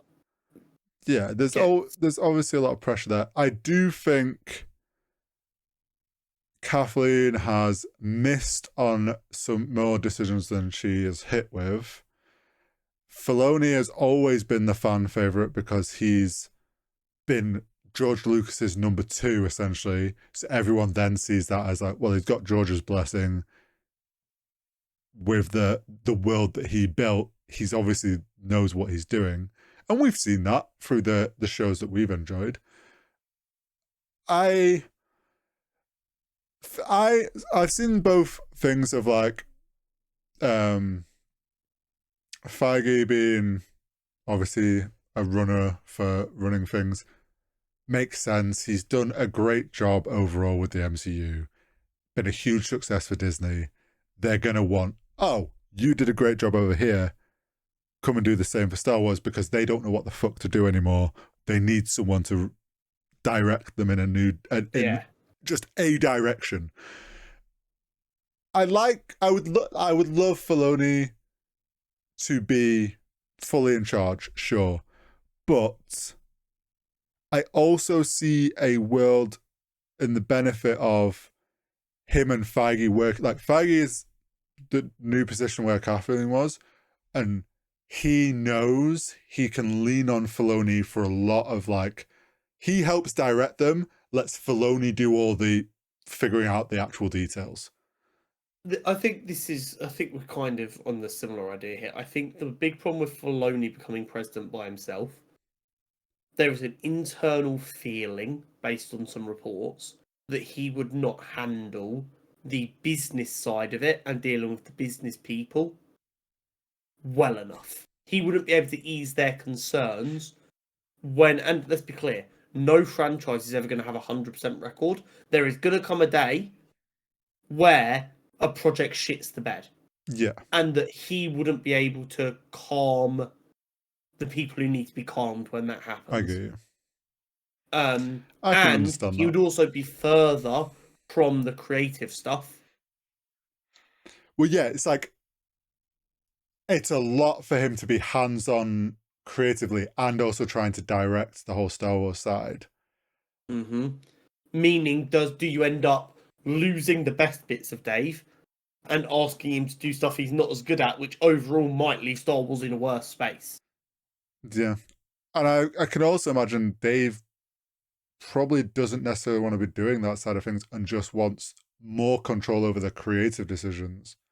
And let's also look at it on the flip, though. Feige, it's like, yeah, he's run the MCU great.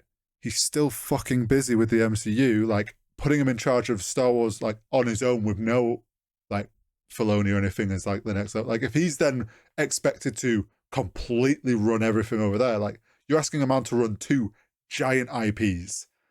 Yeah, I assume the idea is he would leave Marvel to do that. I don't know. I see Disney, because we know he's stepped back on the MCU side. Like, he has given more control to directors and like, he isn't as hands-on as he used to be. I think they now try and replicate that by he is Star Wars and Marvel's head.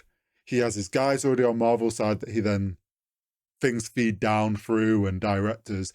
He'll then they'll build the same with Filoni and these other directors that have run different shows and episodes. Like, Filoni's got the ones that he's worked with on, like, Andor and all these other shows that we've loved. There's stuff there. They just need Star Wars. We know it has no direction. They need, and I could see him being able to do both, but it means he can't be hands-on with either of them, which can work. I don't think Marvel or Star Wars can handle someone only giving half their attention to it right now.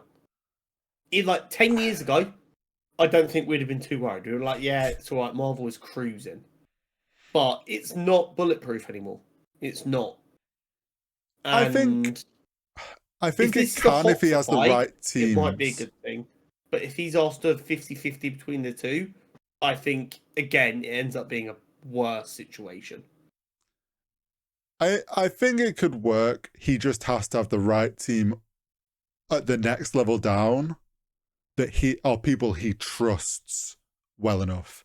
So he can direct them and be like, okay, yes, no, make the difficult decisions of, like, yes, this is the direction we're going. Now run with that. So we'll just have to wait. Definitely be an interesting one to see. The later in the year she ends up actually retiring, I'm more worried about the news because that means they're less confident with their decision. I mean, it's more the bigger worry will be if she announces retirement and they don't immediately announce who's taking over. Then it's like why have you not already got someone ready? I imagine with the plan is to retire by the end of the year that she will not retire until the replacement's ready to be announced.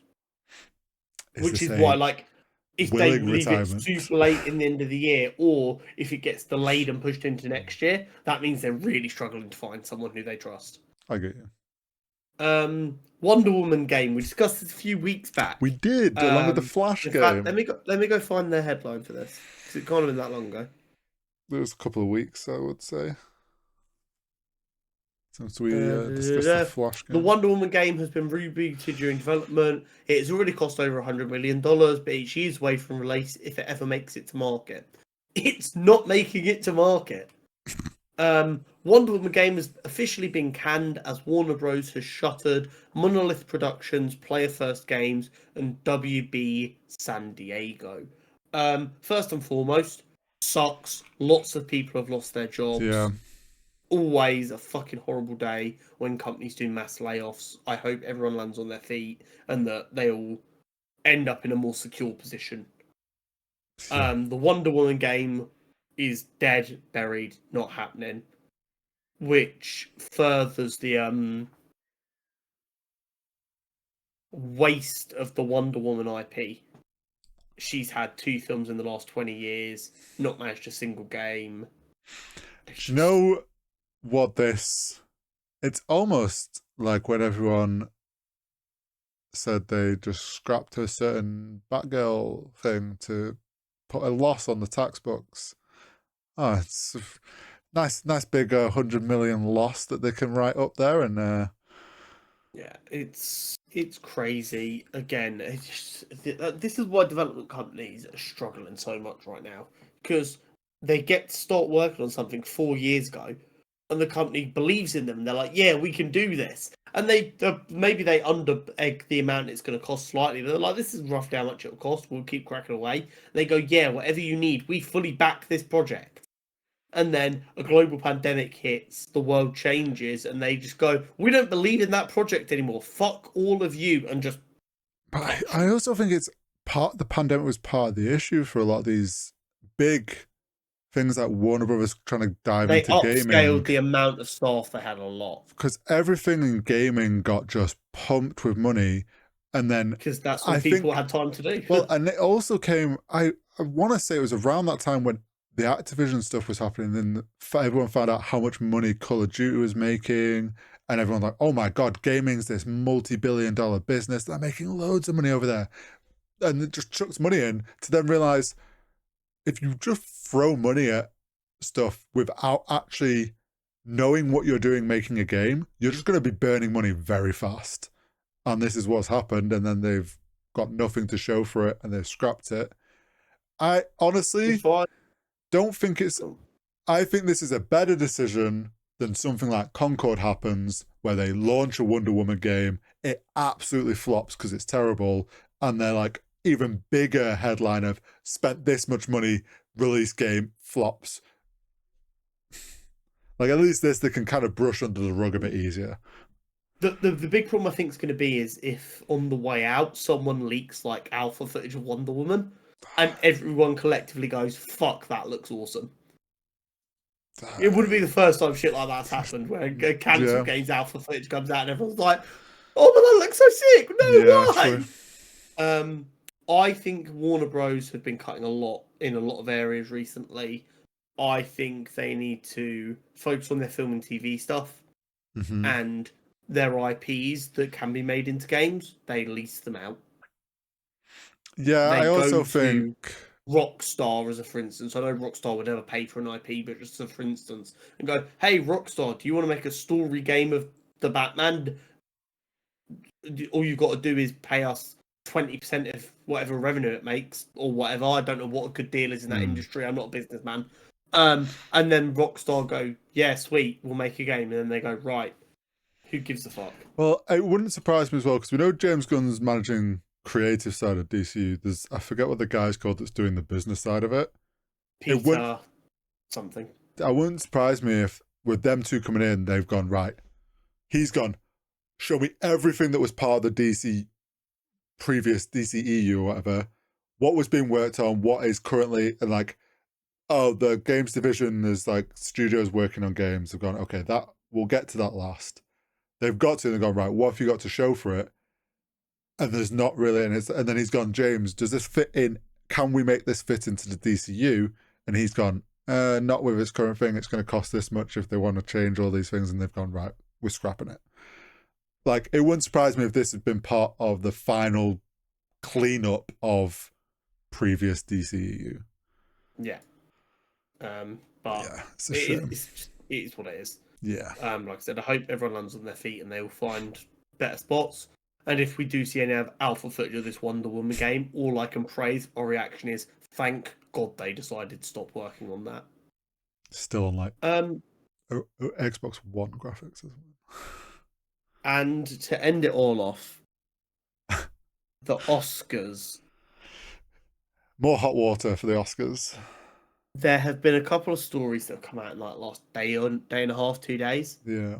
from insiders who know the members of the Oscar voting committee. Yep. Some of these stories have made my blood boil. When the Oscars, as like an award ceremony, is seen as the most prestigious, but that prestige is disappearing every year faster than the year before, you'd think the people would care more.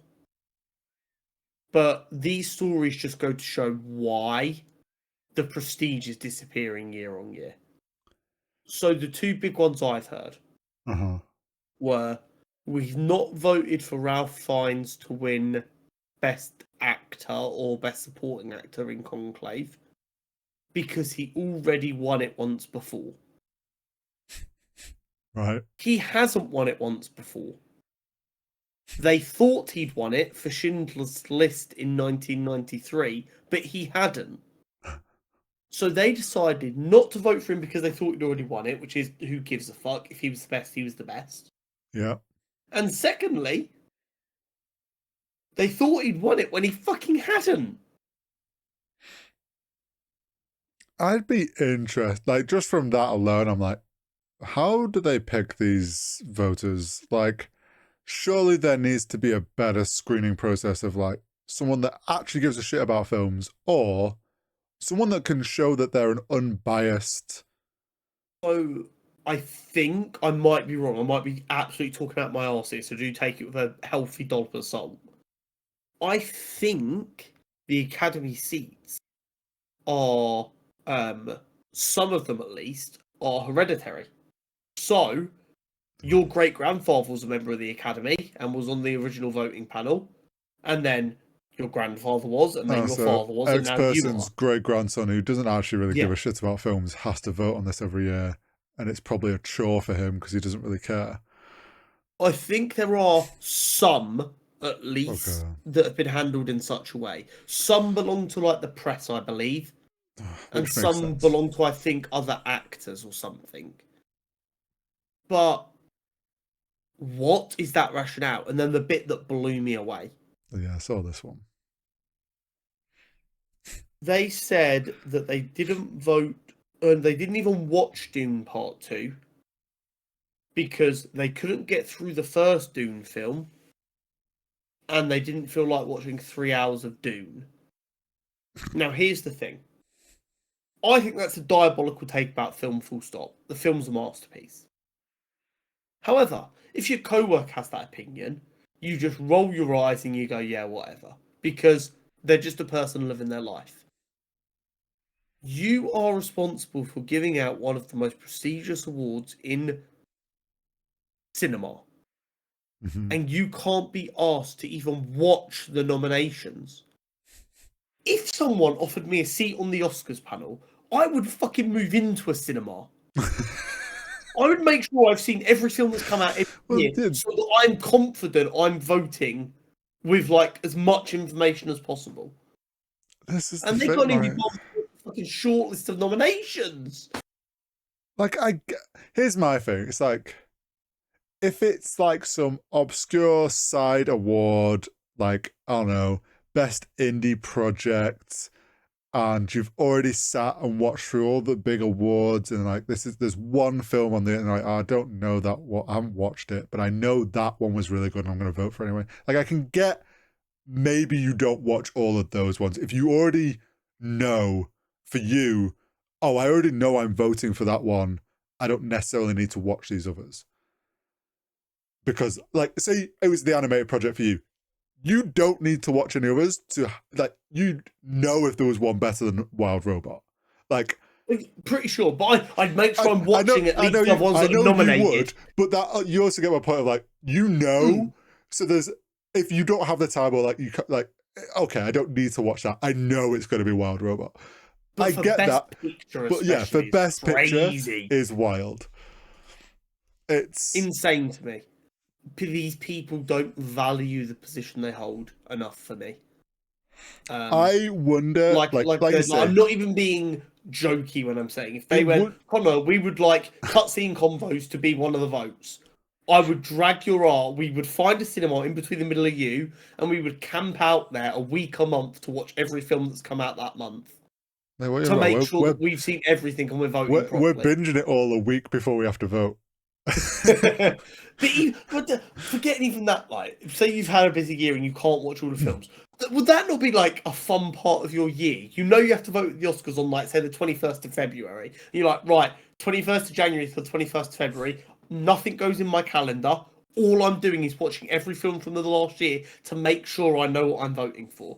Like, that'd be a source of pride for me. I'd be like, I'm going to make sure that I'm not the one who votes like an arsehole.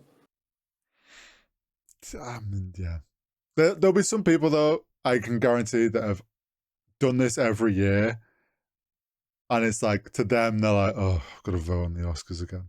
There's definitely some people that are on that panel, Yeah, which people, don't get me wrong, people is suck, baffling, and but like, yeah, yeah. they need to find out who these mysterious voters are who said this, and Oh, they they need to will strip them of now their voting rights. because Yeah, it's made press. Like it's gonna, they've just screwed themselves. they've just made the Oscars look fucking pointless. It sounds like a bunch of people get drunk in a room, spin a fucking big wheel, and go, right, that's gonna win Best Picture.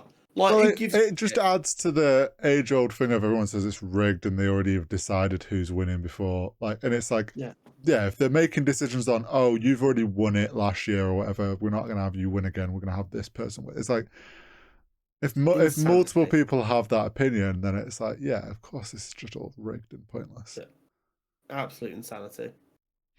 It's like someone's like, I But had pizza with Timothy Chalamet, so I'm voting for him and everything. yeah, I mean, at least that's based Haven't though. seen any of his films, but he was a sound guy when we had Yeah, pizza. sound bloke. But that is it for this episode of Cutscene Convos. Yes. Next week we've got Invincible, we've got Yes, Reacher, we've got Daredevil. we will. Incredible, incredible week. Make sure you don't miss it. So make sure you have liked and subscribed and rung the bell, and we'll see you next time. See you next week.